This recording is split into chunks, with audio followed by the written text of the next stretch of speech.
Futurity, the issue there is that it's, you know, directly, it's supported by the university organization, so Futurity is basically acting as the press engine for the universities, and so I guess the concern is that all of the news is going to be, yay, look what we did kind of news.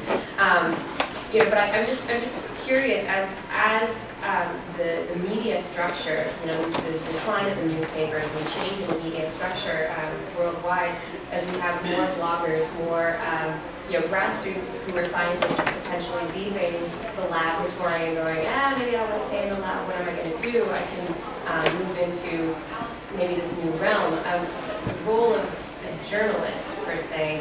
I just wonder if it's going to be changing. If we're going to be finding more scientists who are capable of being the direct interface between the science and the public. And I don't know what your thoughts are on that. I'm a scientist. I don't have a problem with scientists being journalists, but I think the idea of scientists unmediated is a troubling thing, and I think they need mediation, and I think that's what journalists often do in every hall. Who should do this mediation? I think journalists should do it. Okay, so you're seeing the journalists themselves as the mediators, and instead of having someone go to something that's written directly by the scientist and just taking it as gospel, I'm a little confused. And so in a way, what you're asking the journalists to do is to just do their job. That's right. That's what journalists go should out be doing. and talk to other absolutely. people and say, is this person reliable?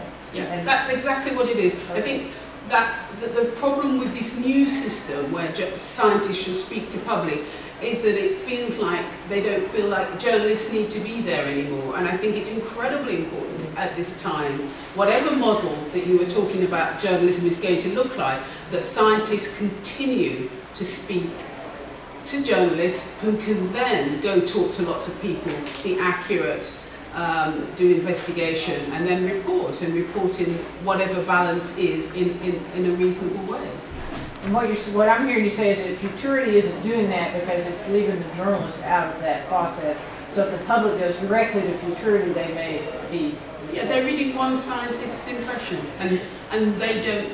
Well, I don't think... reading the scientist's impression, it's the press office. Yeah, even more dangerous. Well, that seems to be... I'm hearing different things about that. Yeah, well, no, I'm not looking at... Isn't it prettied up? I mean, I'm not looking well, it depends on the press office. It depends on the press officers. And I've been in a position as a press officer at the government agency of saying, no, the university where the researcher is doing a press release and really hiking the work.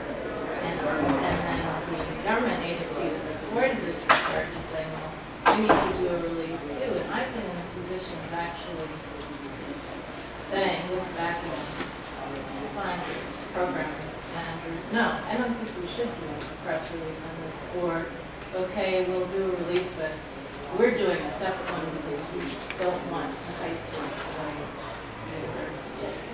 And in fact, in that case, the research was using a dietary supplement, and the researcher had an investment in the company that made that supplement. Tech transfer. I'm also a former journalist who is now public information officer for a major research university, and I have had 4 or 5 stories up on Futurity, and the media the director of news and information always says, "Oh, your story's up on Futurity." But to me, and it's still a fairly new thing. I don't know anybody I don't know any member of the public who knows that Futurity exists. Any call that I've ever gotten about a press release that I put out on a piece of research has come from somebody who said, "I saw your press release on your website," or "It came to me through Eureka Alert," or whatever. It's never, "Oh, I saw your thing on Futurity." Or sometimes they've seen it on our own institute website, which I repost the press release as a slightly altered story on our own website.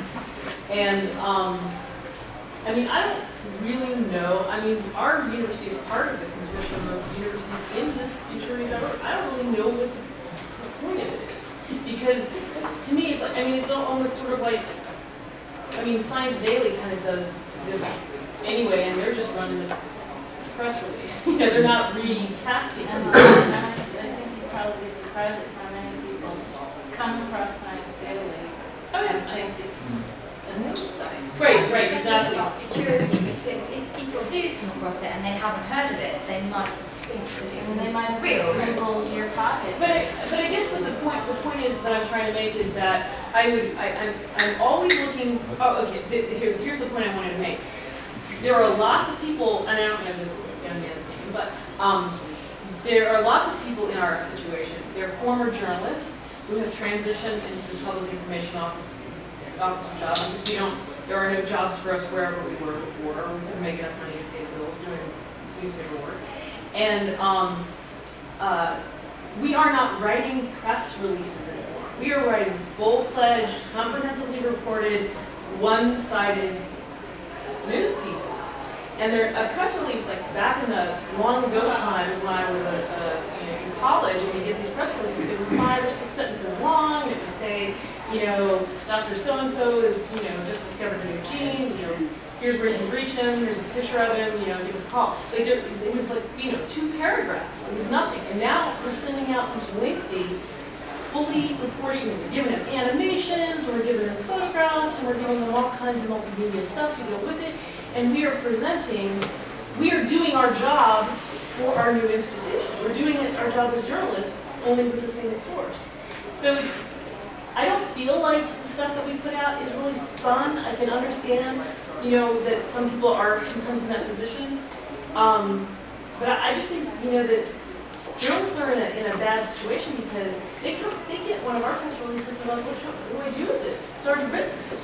You know, they either ignore it, they give it 300 words of a blurb, or maybe, luckily, once in a while, they say, hey, I'll write an original story about this. But it's, you know, few and far between. It's really the stuff that is the gee whiz or the groundbreaking or the controversial stuff that they pick up on. It's not, you know, it's not the stuff that we turn out every day as former journalists now working for the man.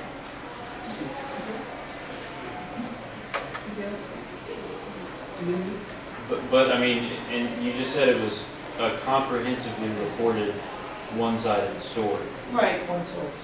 Which kind of to me, or I'm sorry, one source. But you know, to me, like those 2 things are in conflict with one another because it could a lot of times they're, you know, if it's some new engineering research or something like that, there may not be another source for the other side saying this research is terrible. But I don't mean it like that. I mean comprehensive in the sense that we go into all the details, we give every aspect of we have all the quotes, we have all that. I mean comprehensive in that sense, not 2 sides or there's no analysis. It's you know, this paper came out, this is what it said, here's how you know, this is what it means, this is how it might apply. That's what I mean.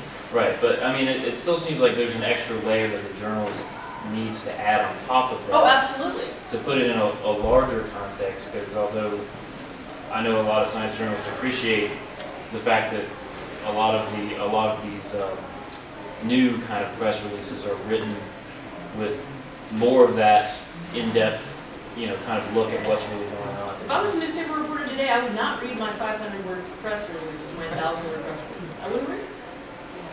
I wouldn't read it. They're too long. So why do you write them? I don't know. It's like